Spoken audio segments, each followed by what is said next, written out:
Hi everyone, my name is Kameron. Today I'm back at another book review, and we're doing the Total Money Makeover by Dave Ramsey.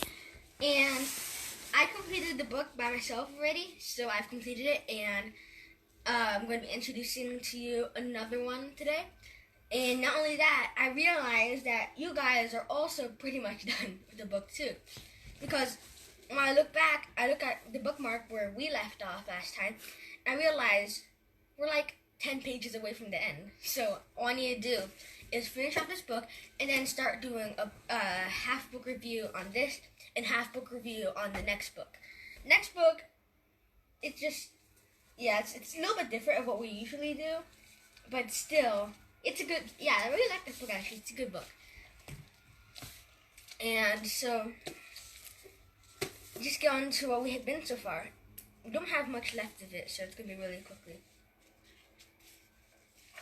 It says, giving is the best reward of your entire workout. Meaning that fun is good and investing is good. Meaning it's okay to have fun for yourself. It's okay to make money. It makes you happy too. Like money doesn't make you happy, but making it does make you happy though. So, the biggest reward, like what you usually work for, is to be able to give away. I mean, when you're earning money, you take money away from society and make it towards yourself. And then after you just had your turn for money, you have to give some of it back to the people you took the money from. So, yeah, you have to give some money away once you're finished. And some people don't, but like, I don't know why you wouldn't. Just be nice for once and give some money away. But you don't give money away when you're extremely broke. I mean, you can. There's a lot of people who dedicate like 10%. Not 10%. That's like $10,000 a year. Well, like some people give away like 5%. Yeah, like 5%, 2%, sometimes 10%. Bill Gates gives like 50%, but like a lot of people who are not wealthy yet, they do give some money. There's nothing wrong with that. That is perfectly fine. But you shouldn't give all your money away until you're wealthier. It's not like you're going to be hurting them. It's just that when you're wealthier, you could give more money. You want to be able to give them more money. Let's say you earn like $10, like $50,000 a year. Now, if you earn $50,000 a year, each day you would earn, I don't know, like, let's just say each day you earn around $100, which I'm pretty sure it's a lot higher than that, but if you make $100 a day and you give away 10%, you'd be able to give $10 to charity every day. But then you would, but if you decided to give half of your money, like 50%, you're giving like $25 to charity every day. But if you would use that, if you would only give 10% and use the rest of that money to invest, then you could earn like $10,000 a day. And if you're earning $10,000 away, you could give away $1,000 instead of $10. So, the best part when you win is giving away. It's the biggest reward. Mm-hmm. So, there's a lot of stuff. Okay, this kind says let go, which means let go of your money sometimes. Not really, not literally, like you don't just burn your money away. Which means that you have to be willing to use it. You don't want to be the guy who's stuck, like, because then, I know it's super precious, you don't want to spend it because money's super valuable, and once it's in your hand, you really do not feel like letting go. Sometimes you have to let go to help yourself or other people, so.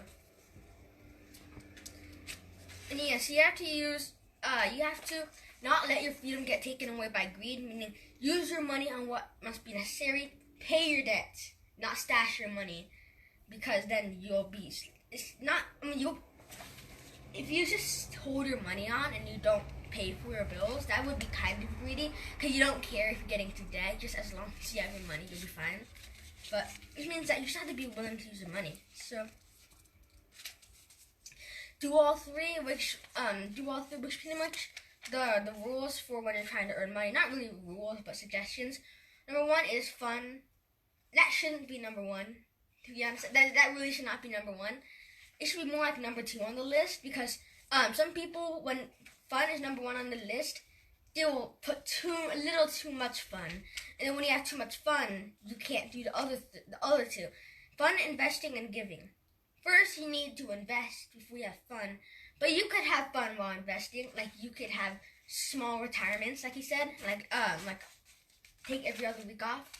I mean, that'd be actually really good, because how long would your working career last? Like, if you got out at like 20, you started working from there, and you retired at like 55? No. Let's just say, I didn't get out of college at like 25, if you're having a really good degree or something. But if you ended up working for 30 years, well, how long would retirement last? Say you retire at like 65, and how long would you live? Like 80? In America? Yeah, I think it's like men is 75, women is 85. I'm pretty sure the average is 80 for both. No, for the men it's 75. Women is 85, 10 years longer than men. Or it's the other way around. I don't really know. Whatever it is, you pretty much, the amount that you retire is almost the same as your working time. So if you think about it, if you don't take that last like 30 years off, instead you can take every other week off work, which sounds pretty amazing to me. Imagine having to work every other week. It sounds great. It's like a vacation every day, kind of.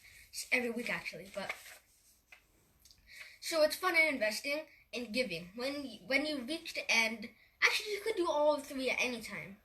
You could invest at the beginning. You could invest in the middle. You could invest when you're old. You can have fun when you're really small. But you know, the fun. The later it is for you, the more fun you should have.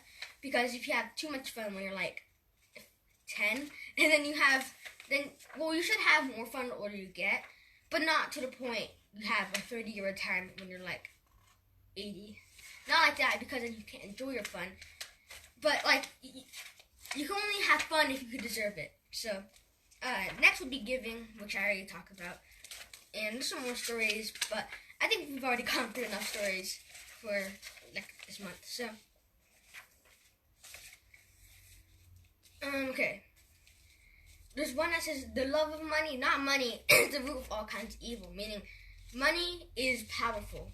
Money is love. Money could turn you evil. Money could turn you into an angel. Not literally, but you could be a really nice person when you have a lot of money. You could be a very mean person when you have a lot of money. And the meaning is that money isn't like too much of everything. It's not like it has 100% all good. It does have some side bad effects too. It doesn't affect everybody. It's just that some people get negatively affected by money because they just get too greedy sometimes, and they end up either spending it all or just... Money doesn't change you. It just gives you who you really are. That's what I said in the last video. Yeah. Mm-hmm. I said that money doesn't define who you are. It just defines what you are when you don't have to be nice. Because when you're rich, you don't have to be nice. You have an option now. If you're poor and you're mean, then no one's gonna look after you. No one's gonna hire you. But when you're the CEO, you could be as mean as you want. I mean, they'll leave and then you could lose all your money. But you could be as mean as you want because you have total power. If you're like a dictator or a president or someone in really high power, you could do whatever you want because no one could stop you. And it just defines who you are if you don't have to be nice anymore. You have an option now. So it could be the root of all kinds of evil. And yeah, that reaches the end to meet the winners of the Total Money Makeover Challenge, which is pretty much a lot of celebration and about the author and all of that. So that was the end of this book. I thought this book was going to last me a while, but I was wrong. What's the takeaway from this book? Takeaway of this book, if I were to summarize it in about one sentence, it would be... What is three things that you take away? 3 things I've taken away. Pay off your debt. don't fall for bad things, like kind of like that. Scam. But like like high interest, bad stuff, and just put your stuff to action and give when you're done. So it's pretty much where you have to get yourself out of situations and then fix it and then serve yourself and others and save some time in the process. So if I were to say it in one sentence, this whole book would probably be, it would be paying off your debts and not falling into scams by fixing your situation and adding on and then giving others when you're number one. So it's kind of like that. But not really this book. It's about not getting through debt. So that's kind of what it is. Just a book about no debt allowed. So that will wrap up this book. This book actually, I'm quite proud of this. This is my fastest book I've ever read. So it's not because it's the smallest book I've read. It's still pretty long. It's like 200 pages, a little bit over, but it's just that I feel like the 4-hour work week has really, really helped me.